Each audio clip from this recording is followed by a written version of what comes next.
Once again, you are most welcome to this class. In the last lecture, we have discussed about what is articles and how to use articles in your own sentence. Articles म्हणजे काय हे आपण मागच्या तासाला पाहिलं होतं आणि आर्टिकलचे कसे उपयोग करतात याचे नियम सुद्धा आपण आपल्या तासामध्ये पाहण्याचा प्रयत्न केला होता. आज एक थोडा आपण नवीन टॉपिक घेऊ. तो खऱ्या अर्थानं खूप महत्त्वाचा आहे तसा, कारण की अनेक वेळा यामध्ये चुका होत असताना आपल्याला पाहायला मिळाल्यात. तर आज आपण जो नवीन टॉपिक पाहणार आहोत, द टॉपिक इज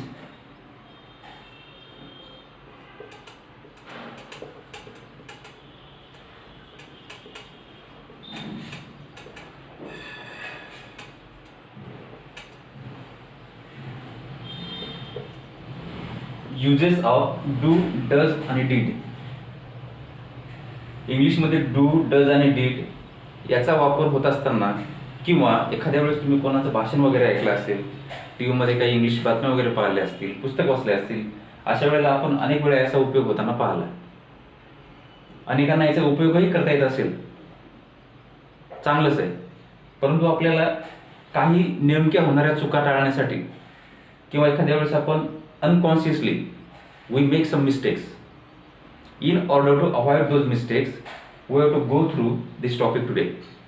या टॉपिकमधून आपल्याला जायचं आहे आणि अशी गॅरंटी आहे की जर तुम्ही पूर्ण व्हिडिओ पाहिला तर या डू, डज आणि डीड हे नेमके कुठे आणि कसे वापरायचे आणि याचा नेमका मराठीमध्ये अर्थ काय होतो यामध्ये कधीही तुम्हाला प्रॉब्लेम येणार नाही. But the condition is that this video should be watched from the beginning to the end. Entire video should be watch, तरच तुम्हाला सगळं समजेल अशी मला खात्री आहे. प्रश्न असा आहे की तुम्हाला व्हिडिओ पाहण्यासाठी वेळ मिळतो की नाही मिळत, आणि चांगल्या गोष्टीसाठी कधीही आपण वेळ काढला पाहिजे. For the good things we should spare some time, because time is money. Do, does आणि डीड याचा उपयोग आपण कसा करायचा हे पटकन सुरुवात करू, without wasting too much time. आधी आपण याचा अर्थ समजून घेऊ. डू, डज आणि डीड. डू, डज हे जे शब्द दिले आहेत या ठिकाणी हे जनरली प्रेझेंट टेन्स मधले असतात. जनरली हे दोन्ही शब्द प्रेझेंट टेन्स मध्ये आपण यूज करतो आणि डीड जे आहे हे पास्ट टेन्स साठी असते. पास्ट टेन्स, पास्ट टेन्स मध्ये आपण याचा उपयोग करायचा प्रयत्न करतो. ह्या दोन गोष्टी आपल्याला कळाल्या. आता आपण डू आणि डज किंवा डीड वापरत असताना कोणकोणत्या प्रकारचे वाक्य आपल्या समोर येतात हे बघायचं. आता डू आणि डज प्रेझेंट आहे हे कळालं आपल्याला. आणि आता आपण डू आणि डजचे वाक्य बघू. आधी नेमके कसे वाक्य असतात.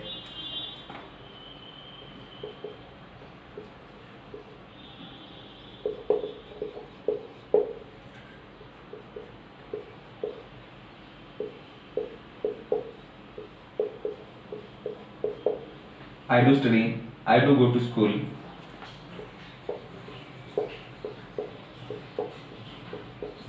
Do you learn English?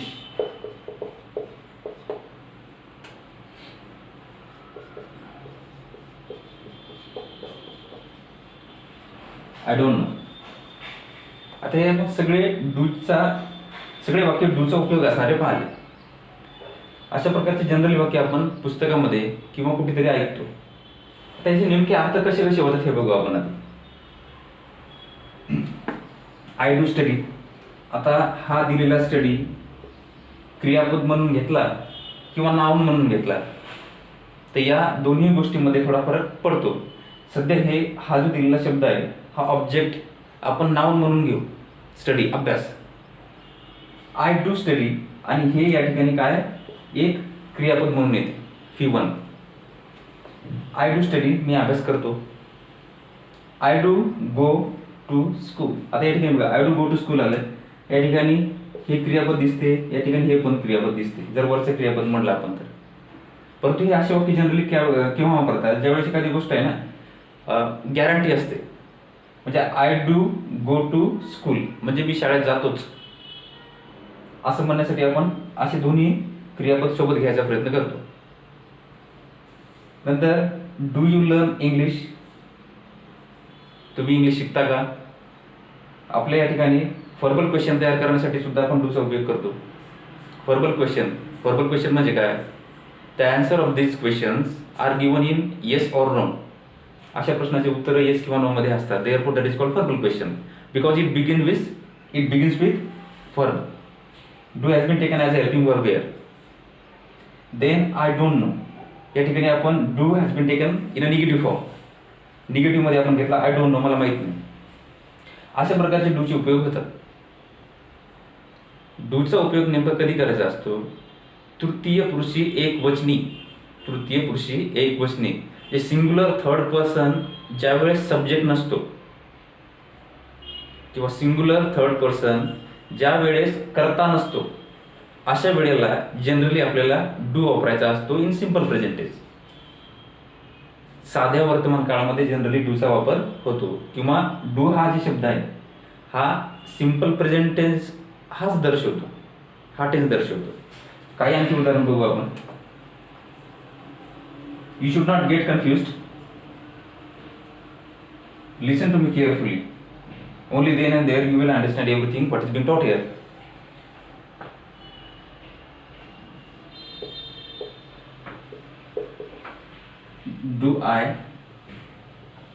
Do I respect teachers? Question mark. Do I respect teacher? या ठिकाणी बघा आपण डू घेतला आणि याचा फॉर्मल क्वेश्चन तयार झाला. फॉर्मल क्वेश्चन तयार झाल्यानंतर याचं उत्तर जनरली तुम्हाला आधी सांगितलं की येस किंवा नो मध्ये असते. डू आय रिस्पेक्ट टीचर्स, मी शिक्षकांचा आदर करतो का? Your answer will be yes or no. Anyway do या ठिकाणी यासाठी घेतला कारण की हे जे दिलेला कर्ता आहे, हा जो कर्ता आहे हा तृतीय पुरुषी एकवचनी नाही.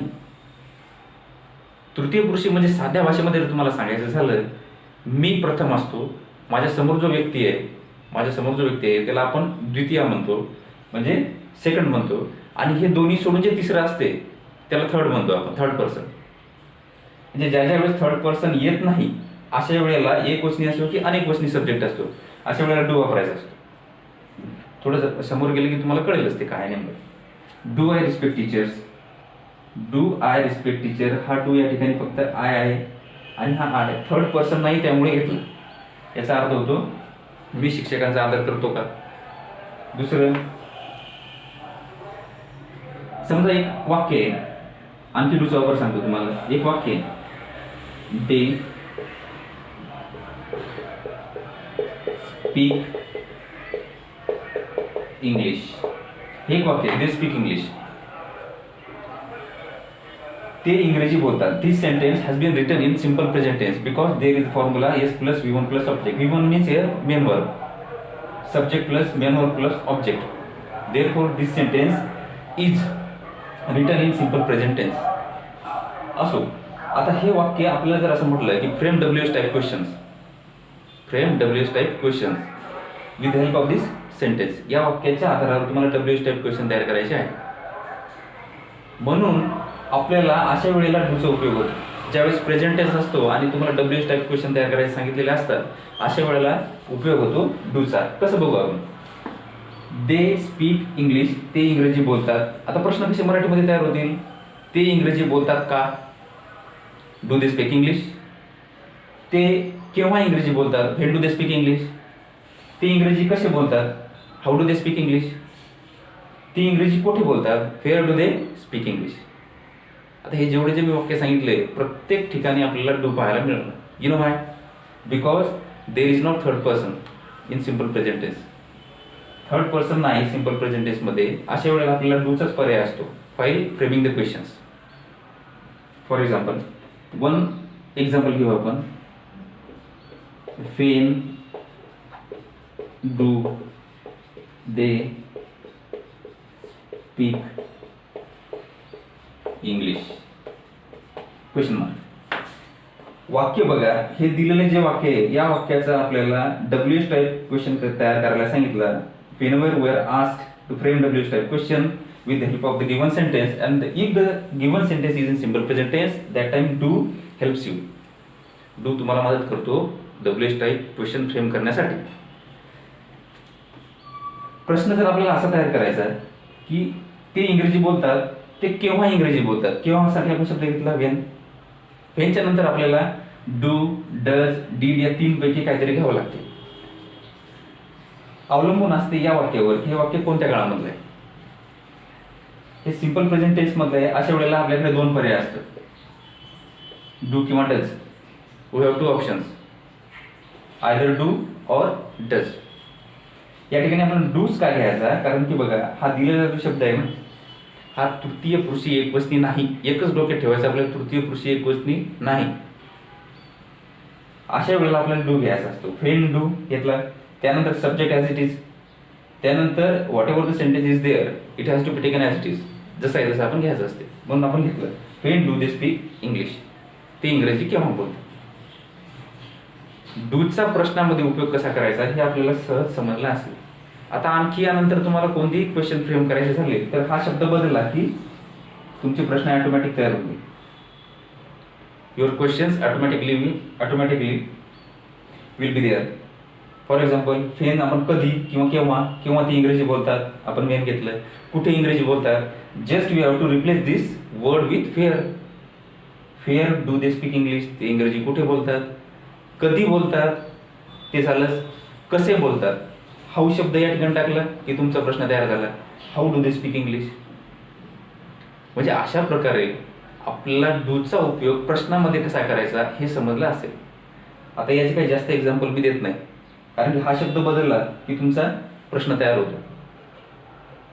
ओके, या ठिकाणी F1 आहे, अर्थात F1 कधीही सिंपल प्रेझेंट टेन्समध्येच असते. त्यामुळे आपल्याला डू किंवा डज पैकी एक डोक्यात ठेवायचा आहे. डू कधी घ्यायचा, जर तृतीय पुरुषी एकवचनी नसेल तर. If the subject is not third person, singular third person, that time you have to use their do. ठीक है. One more example for your comprehension.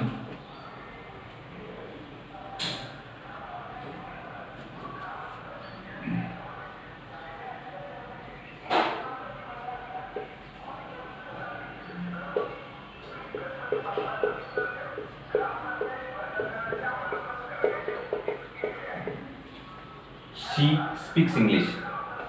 डूचा वापर आपण आधी पाहिलेलाच आहे की डू आपल्याला कसा वापरायचा.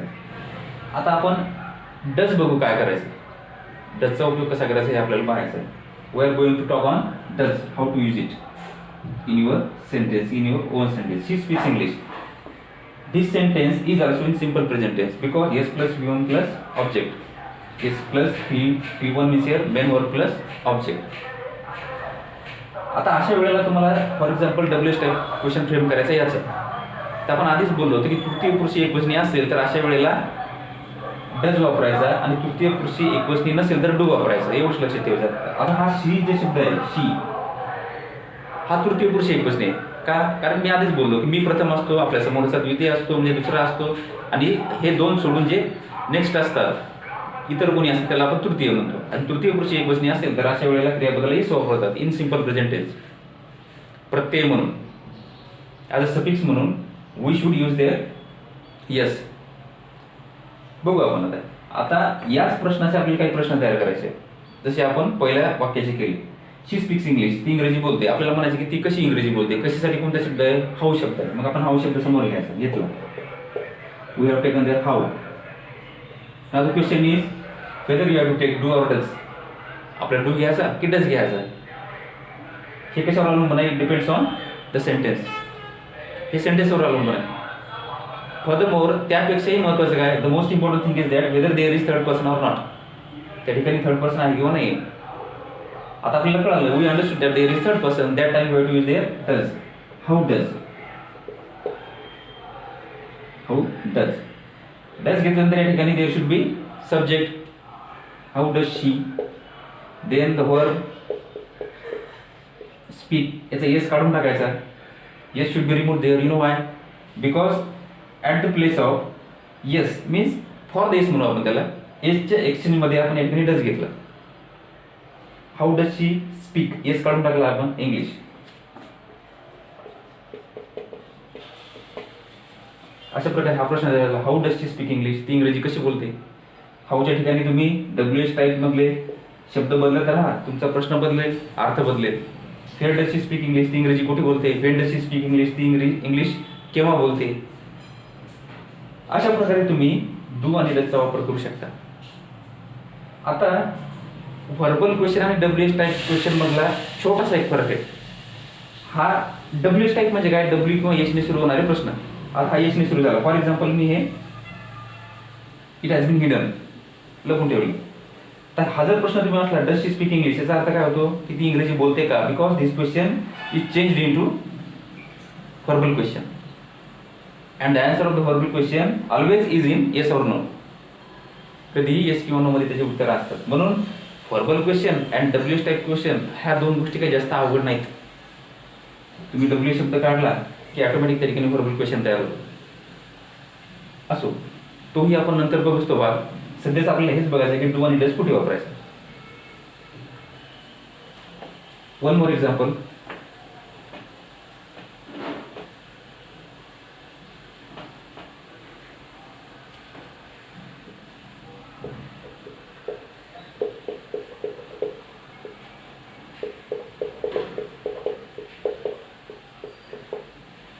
Ram plays cricket well. Ram छान किंवा चांगल्या प्रकारे क्रिकेट खेळतो. It means this sentence is in simple present tense. You know why, because S plus main verb plus object. साधा वर्तमान काळ आला आणि त्याचा तुम्हाला प्रश्न तयार करायला सांगितला की डायरेक्ट तुमच्या डोक्यामध्ये हे दोन शब्द आले पाहिजे, डू किंवा डज. ओके, बघू आपण याचा प्रश्न कसा तयार होईल. Ram plays cricket well. Ram चांगल्या प्रकारे क्रिकेट खेळतो. प्रश्न तुम्हाला असा तयार करायचा आहे की केव्हा, कधी, कोठे, यापैकी काही घ्या. आता फॉर एक्झाम्पल आपण असे घेऊ की राम कोठे चांगला क्रिकेट खेळतो. कोठेसाठी कोणता शब्द आहे, फेअर शब्द आहे. मग आपण फेअर घेतला. फेअर नंतर तुम्हाला माहित आहे की डू किंवा डज पैकी एक घ्यायचा. पण डू घ्यायचा का डज घ्यायचा, हे कशावर अवलंबून आहे, सब्जेक्टवर आणि या व्हर्बवर. सब्जेक्ट तुम्हाला तृतीय पुरुषी दिसतो का, हो, कारण की मी आणि आपल्या समोरचा त्यापेक्षा तिसऱ्या व्यक्तीविषयी आपण बोलत आहे. We are talking about third person, therefore it becomes singular third person, तृतीय पुरुषी एकवचनी सब्जेक्ट. मग अशा वेळेला आपण वेअर घेतला, वेअरच्या नंतर डज घ्यायचा. डज आहे. या ठिकाणी तुम्हाला दुसराही गेस करता येईल. या ठिकाणी क्रियापदाला येस असला की तुम्ही डज घेऊ शकता सरळ सरळ. म्हणजे हे तुम्हाला नाही जरी कळालं की तृतीय पुरुषी आहे किंवा नाही आहे, फॉरगेट दॅट. पण that verb should be taken into consideration while framing the WH type questions. म्हणून आपण ऐकलं where does plays शब्द आहे म्हणून राम घ्यायचा सब्जेक्ट. डज का घेतला, कारण प्लेजला येस लागलेला आहे प्रत्यय म्हणून. where does राम, नंतर प्ले जसा आहे तसाच घ्यायचा, नंतर क्रिकेट, नंतर वेल आणि question mark.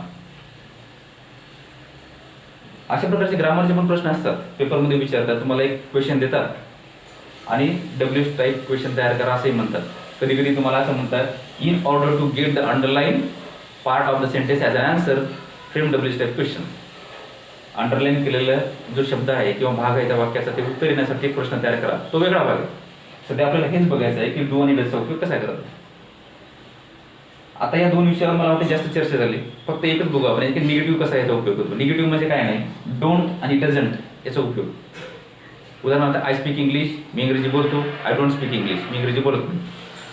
I speak English, I don't speak English. She goes to school, she doesn't go to school. फरक फक्त एवढाच आहे की याचा वाक्यात उपयोग करत असताना एकच उदाहरण सांगतो मी तुम्हाला, only one example, because it is enough. She goes to school. See that, she goes to school. ती शाळेत जाते.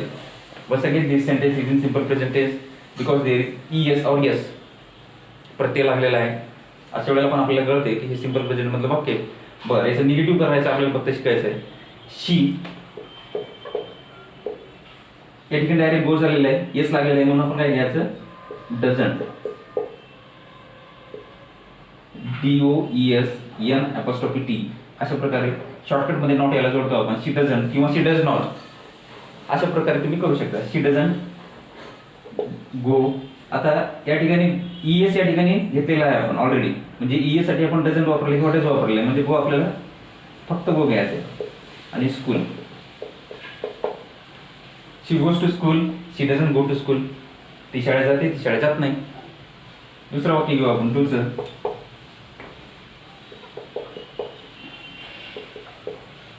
We come here always.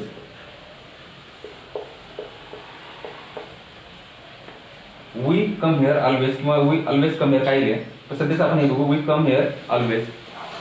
याला निगेटिव्ह तुम्हाला करायचं आहे, कारण की हे पण सिंपल प्रेझेंट मधलंच वाक्य आहे. याचा अर्थ होतो की आम्ही या ठिकाणी नेहमी येतो. मग याचं निगेटिव्ह करताना काय होईल, वी डोंट. आता या ठिकाणी डझंट काय घेतला, कारण की येस लागलेला. या ठिकाणी डोंट काय घेतला, कारण या येस वगैरे काही लागलेलं नाही. दुसरा अर्थ असा आहे, या ठिकाणी तृतीय पुरुष एकवचन म्हणून डझंट घेतला, या ठिकाणी तृतीय पुरुष एकवचन नाही. अशा वेळेला आपण डोंट घेतला. I don't, we don't come here always. अशा प्रकारे निगेटिव्ह मध्ये पण याचा उपयोग होतो. म्हणजे डू आणि डजचा प्रश्नामधला उपयोग आणि निगेटिव्ह मधला उपयोग तुम्हाला कदाचित कळाला असेल. It is expected that you have understood everything. But even then, if you have any problem concerning with this topic, this is my mobile number. You can save this mobile number into your contact box. Personally you can send me messages, you can chat with me. That time I will try to solve the questions. आणि शक्य होईल तेवढं हे जर मन लावून पाहिलं with concentration, if you watch this video with concentration, you do not have any type of problem concerning this topic. I think that एकाग्रतेने कोणतीही गोष्ट केली, चांगली गोष्ट जर केली तर कदाचित आपल्याला फेल्युअर्स मिळत नाही असं मला तरी वाटते. असो, आता आपण डीडचा उपयोग बघू. आपण प्रेझेंट टेन्स आपला झाला, डीडचा उपयोग कुठे करतात हे पण अगदी थोड्या वेळात तुम्हाला समजेल.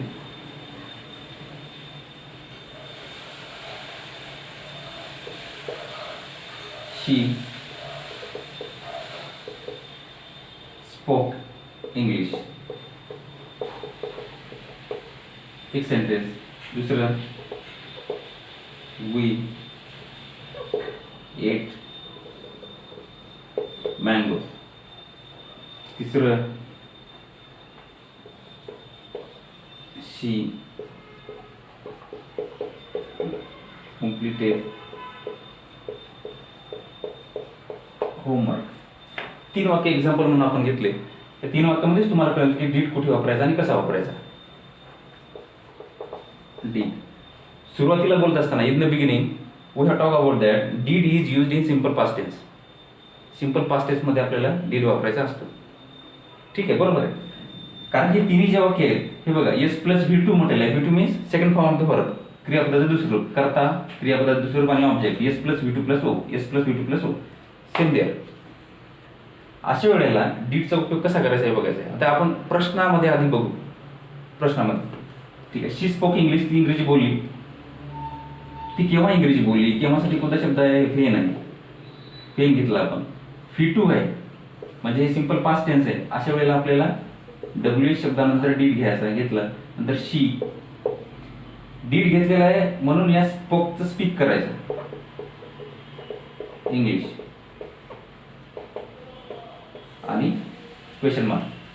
शी स्पोक इंग्लिश, ती इंग्रजी बोलली. When did she speak English, ती इंग्रजी केव्हा बोलली. या दोन मधला एकच फरक लक्षात घ्यायचा. डीड वापरला म्हणजे हे स्पोकचं स्पीक होईल, म्हणजे पहिलं रूप होईल. दुसरं बघा, वी एट मँगो, आम्ही आंबा खाल्ला. आम्ही आंबा कुठे खाल्ला हे प्रश्न तयार करायचा. कुठेसाठी कोणता शब्द आहे, वेअर शब्द आहे, वेअर घेतला. नंतर परत तोच प्रश्न आहे, V2 आहे म्हणजे डीड घ्यायचं. वेअर डीड वी, जसं आपण या ठिकाणी स्पोकचं स्पीक केलं, या ठिकाणी एटचं इट करू, पहिलं रूप घ्यायचं. मँगो आणि question mark. Where did we eat mango, आपण आंबा कुठे खाल्ला. म्हणजे अशा प्रकारचे डबल टाइप क्वेश्चन सुद्धा आपण तयार करू शकतो with the help of did. Means one thing has to be taken into consideration that did is taken or the use of deed is done in simple past tense only. Simple past tense मध्ये याचा उपयोग होतो. One more example, she completed homework, तिने तिचं homework पूर्ण केलं. याचे Marathi meaning पण आपल्या डोक्यात असले पाहिजे. तिने तिचं होमवर्क पूर्ण केलं इथपर्यंतच याचा अर्थ होतो. केलं होतं किंवा केलं आहे असं होत नाही, कारण की जर मराठीमध्ये तसं बोललं तर टेन्स सुद्धा बदलतो. कधीही आपल्याला वाक्यरचना करत असताना जी जी कोणती तुमची मातृभाषा असेल त्या मातृभाषेमधलं जे वाक्य आहे त्याचा काळ आधी कळायला पाहिजे, तरच तुम्हाला ट्रान्सलेशन योग्यरित्या करता येते. नाहीतर आपलं मातृभाषेमधलं वाक्य वेगळंच असते आणि इंग्लिशमधला कोणताही टेन्स आपण वापरतो. त्यामुळे the meaning between the sentence in your mother tongue and the meaning in your translation vary, फरक पडतो, बदल पडतो. म्हणून तुमच्या मातृभाषेमधलं जे वाक्य आहे ना त्याचा टेन्स तुम्हाला अगदी ॲक्युरेटली कळायला पाहिजे, तरच तुम्हाला जसंच्या तसं ते ट्रान्सलेशन इंग्लिशमध्ये करता येईल. ओके, शी कम्प्लिटेड होमवर्क, तिने तिचं होमवर्क पूर्ण केलं. आता आपण म्हणू तिने तिचं होमवर्क कसं पूर्ण केलं. कशासाठी कोणता शब्द आहे, हाऊ. ही टू आहे म्हणजे क्रियापदाचं स्वरूप आहे. How did, subject she. How did she complete homework आणि क्वेश्चन मार्क. म्हणजे अशा प्रकारे आपण डीडचा उपयोग प्रश्नामध्ये कसा करायचा हे समजला असेल.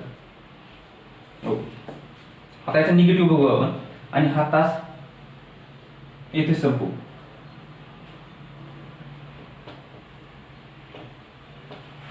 जसं आपण डू आणि डज या दोन्ही शब्दाचे निगेटिव्ह पाहिले होते तसेच आपल्याला या ठिकाणी डीडचं निगेटिव्ह पाहायचं.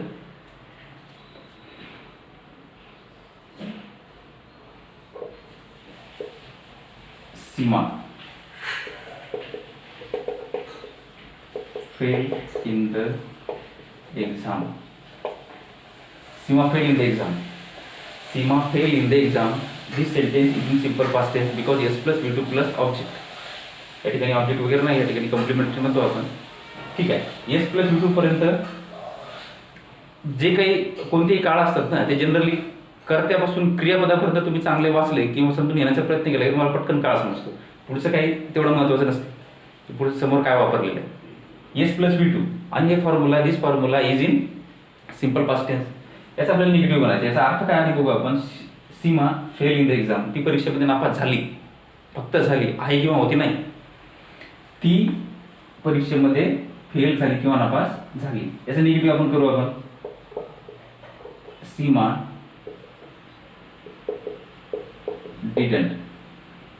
आता या ठिकाणी डीड किंवा डिडंट घेतलं म्हणजेच काय, निगेटिव्ह करायचं म्हणून डिडंट घेतलं आपण. याचा अर्थ हे जे v2 आहे क्रियापदाचं दुसरं रूप आहे त्याचं पहिलं रूप करायचं. Fail in the exam. Seema didn't fail in the exam. Seema परीक्षेमध्ये नापास झाली नाही. ग्रामरमध्ये दोन प्रकारचे निगेटिव्ह आहेत. कधी कधी प्रश्न असे असतात, मेक और change this sentence into negative without changing the meaning. म्हणजे ते विदाउट चेंजिंग द मिनिंग असतं, त्या अर्थ न बदलता वाक्याचा निगेटिव्ह अफर्मेटिव्ह वर असं असते, तो वेगळा विषय. या ठिकाणी सरळ सरळ निगेटिव्हचा अफर्मेटिव्ह कसं करायचं किंवा अफर्मेटिव्हचा निगेटिव्ह कसं करायचं हे आपण पाहायचं. म्हणजे विदाउट चेंजिंग मिनिंग हा विषय वेगळा आहे, तो परीक्षेसंदर्भात ग्रॅमॅटिकल तो वेगळा बघू आपण ज्यावेळेस टॉपिक येईल त्यावेळेस. सध्या आपल्याला हे पाहायचं आहे की याचं सरळ निगेटिव्ह कसं करायचं किंवा डीडचा उपयोग कसा होतो. निगेटिव्हली डीडचा उपयोग कसा होतो, डिडंट. एक एक्झाम्पल घेऊ आणखी. आय